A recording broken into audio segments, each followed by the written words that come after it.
Hey Kettle Corn cousins, it's early this morning, about 6:30. Just finished this popper. This is my 140 quart popper. Those of you who have called about it, well, I haven't had a chance to shoot a really good video, so I'm gonna put this one out until I get a really good one out. This one will do though. This is 140 real quarts. It's actually bigger than my competitors' 160s. Yes, 140 is bigger than 160 because their 160 isn't really a 160. It is a 110 quarts. This has got an auto stir on it. And let me see, is the battery hooked up? Yep, now I'm using just a regular lawnmower battery on this because it's easier to lug around the shop. But when you get a battery, make sure you get one with a handle on it. Sure makes it easy. Get a marine grade battery.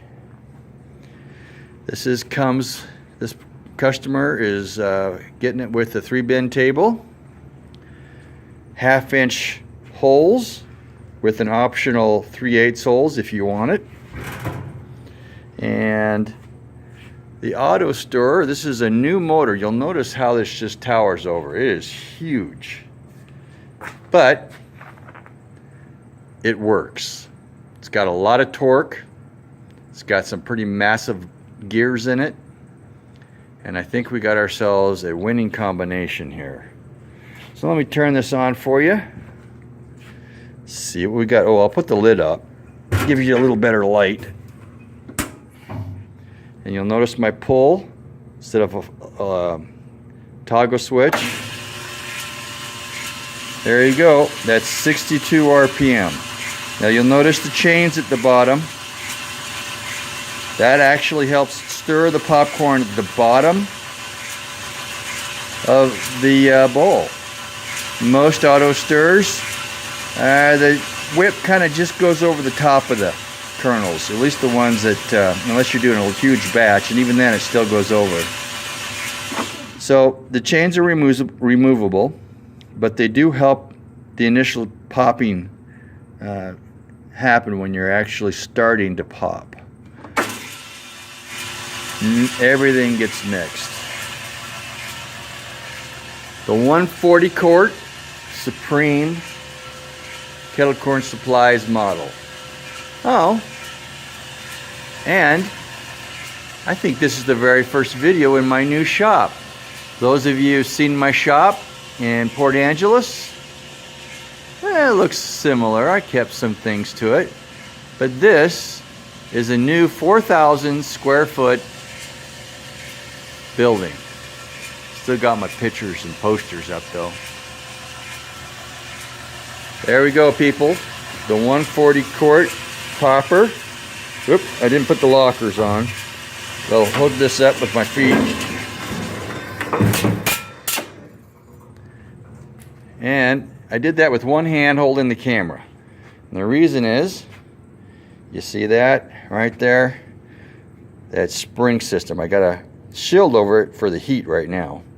But I have my springs set up and my, can you see that? Let's see that. Works every time. I love that thing.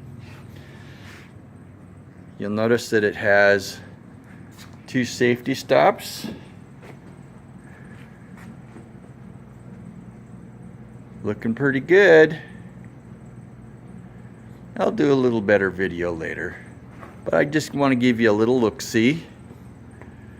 Let me see if I can flip this up. I've got a little clamp so that that lid doesn't come down when you tip it. Makes it work a little bit better. Here, let me push it down for you. This has got a mega horsepower. Yep, it's one hand. Whoop. There we go. Now I left this back panel open so you can kind of see how to adjust it. It's like a garage door shifter or lifter. Now, you do get, when you get this, the what I call turning rods to help do this, and I'm going to shoot a separate video later on how to just adjust this. But there we go, the 140 quart popper. Sold a bunch of them, decided to make it a regular item, and I think so far it's just selling like crazy. I really cannot make these fast enough. If I could make one a day, I could probably sell one a day. They're just that good. So if you want one before spring, better get in line quick, because I'm already getting booked. Although with the shop I got some help. Hopefully we'll be able to keep up with orders. All right, Kettle Court and Cousins, we'll talk to you later, and remember, be mighty. All righty.